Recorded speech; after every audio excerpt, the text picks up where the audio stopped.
Volvo is a company that left one of the best footprints in the book of automotive history. The company was formed in a background of quality, safety and comfort, which are concepts that still appears in the Volvos nowadays. In April 1927, the first Volvo was announced to the market. Hey guys, just a quick remark. As you can imagine, this video is based on a history timeline, so we should start with the first models. But if you think that this part is boring for you, you always can skip to the new models using the time section of this video. Also, we want to tell you that this project was made with extreme passion, love and many hours of hard work.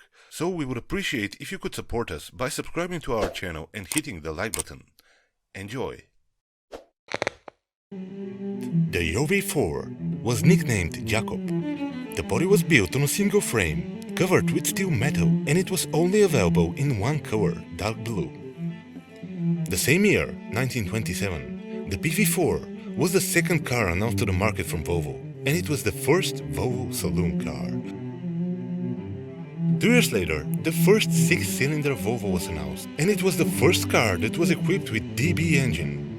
The engine was with capacity of over 3 liters, and it was producing 55 horsepower. 1 year later, in 1930, the Volvo produced the first 7-seater, the TR671. The car was equipped with the same 6-cylinder 3-liter engine with 55 horsepower, but also was equipped with 3-speed manual transmission box. Also, it was the first Volvo with hydraulic brakes on the all 4 wheels. 3 years later, in 1933, the PV653 was announced. The deluxe version had plush interior, twin spare wheels and reversing flight. Several years later, in 1935, the TR701 was announced to the market. It was called Klafungvagn, in Swedish for taxicab, and as you can imagine, this one was used for taxicabs.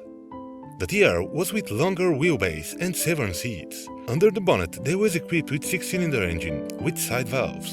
It was loved by everyone and it was tremendous success.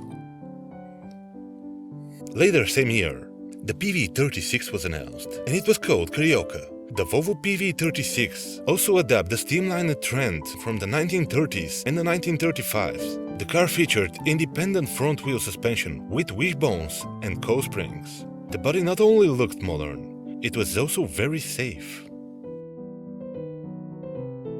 1 year later, the PV51 was announced to the market, and it was another car with tremendous success. The PV801 was announced in 1938, and that was a car for the new taxis, but this one was equipped with glass between the front and the rear seats. The design was quite recognizable by the V-shaped nose and the typical American styling.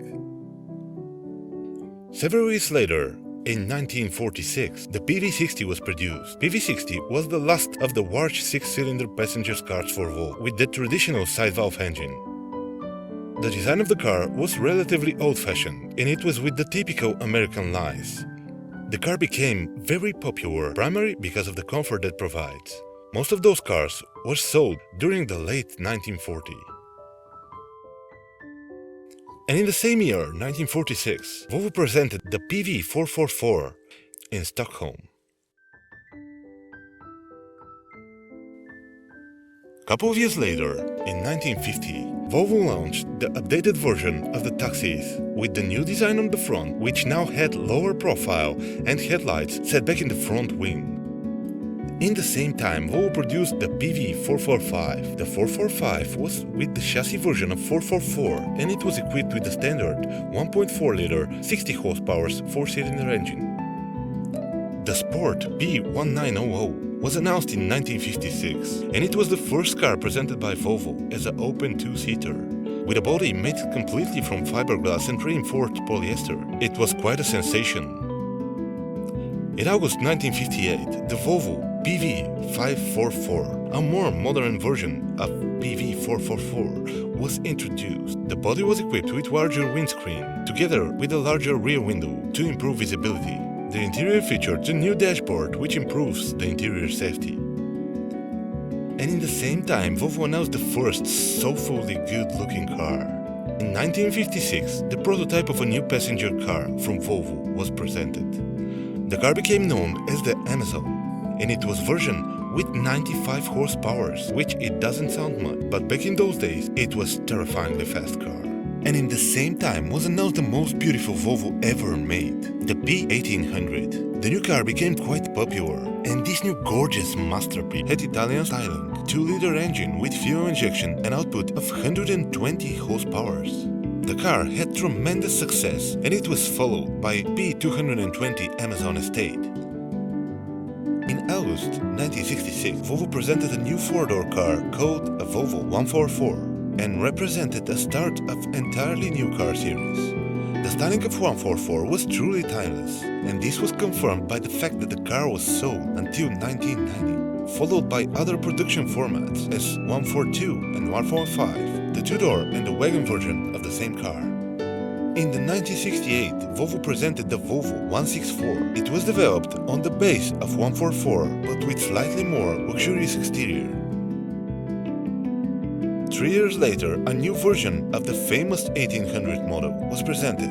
The new version was called 1800 ES, and it was strange 2-seater estate version, and it was presented as a perfect weekend car and targeted for the American market.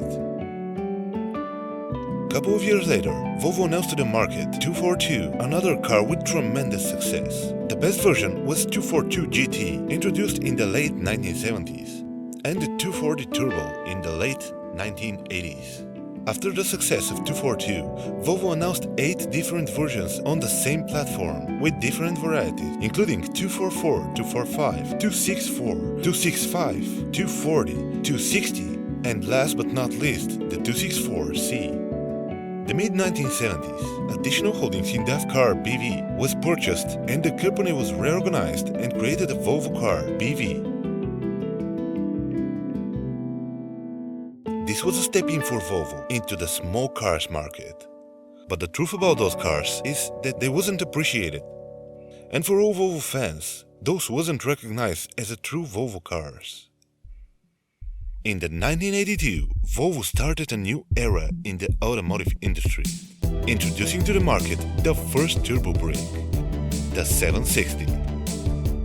With the 760, Volvo entered a segment of prestige vehicles with superior comfort and high performance level. The timeless brake design, the extreme performance, combined with rear-wheel drive, started one of the greatest waves in America. And those cars are still preferred by all car enthusiasts even nowadays. And as an old Volvo tradition, one successful model should be followed by many different varieties on the same platform. So in the next 10 years, they announced the 760 Estate, 740, 740 Estate, and the mind-blowing 780, a two-door coupe designed by the Italian designer Bertone.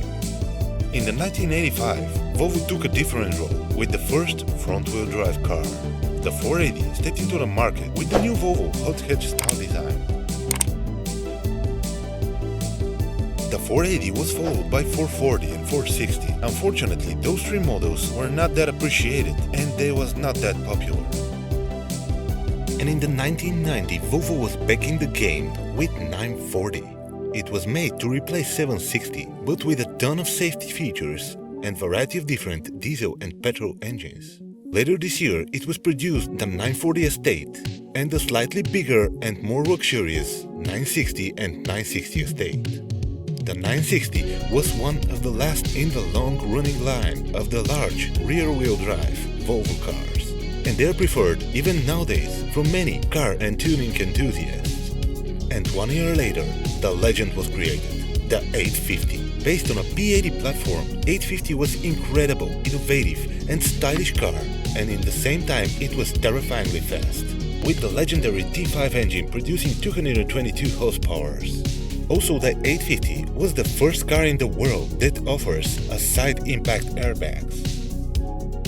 And after the mind-blowing success of 850, the 850R was released. The R version was equipped with 2.3-liter turbo engine with 240 horsepower, and nowadays is extremely rare and quite expensive. A couple of years later, in 1993, the Estate version was created. And 2 years later, in 1995, was released the S40, slightly smaller and less powerful, but of course extremely good looking. And as the old Volvo tradition, the same year was released the estate version, the V40. 1 year later was released the S70. S70 was the replacement for 850, based on the same platform, P80, and equipped with the same engines, but this time the R version was producing 250 horsepower. Same year was released the V70 and the V70 XC, based again on the P80 platform, but this time the V70 XC was providing a more ground clearance. And in the end of 1996 was announced the Coupe version, so fully good looking with more rounded design, executive audio system and amazing performance. 1 year later, in 1997, was released the V90 and S90 as a replacement of 960. Unfortunately, they was manufactured only for 1 year and only 26,000 was created.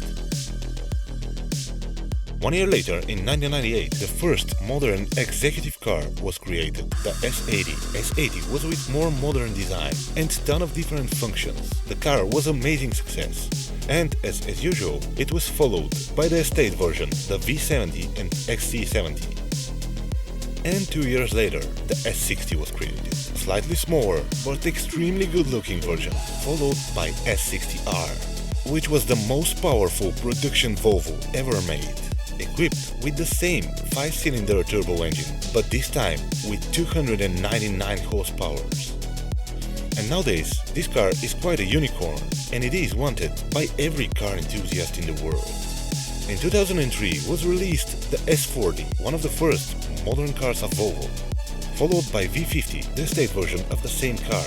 And in 2006, the first proper hot hatch was created, the C30, equipped with the same T5 engine with 230 horsepower.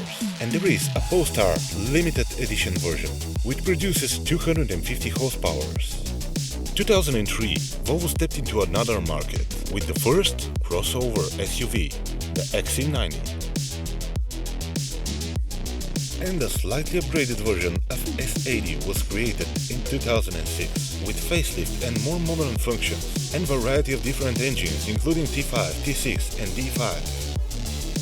1 year later was released the new version of V70 and XC70. And in 2008 was released the second crossover SUV, the XC60, a smaller and more modern version of XC90. 2010 was released the new S60 and the crossover version V60. 2 years later was released the V40. And 2 years later, in 2014, was released the completely new version of SC90 with new executive interior and incredible exterior. The new XC90 is an attempt for Volvo to step into another market, the luxurious crossovers SUV. 2016 they did the same with the new S90. Extremely luxurious and quite powerful, it is a great success nowadays. 1 year later, Volvo released the SC60 and SC40, smaller crossover SUVs. And now, in 2018, was released the S60, a new compact executive car. And in the end of our list, as a future content, we are waiting for the SC100. Volvo is a different type of automaker, and they are targeted for those consumers who think. But in the same time, all that practicality and performance packed in that amazing package are making them one of the best brands in the world.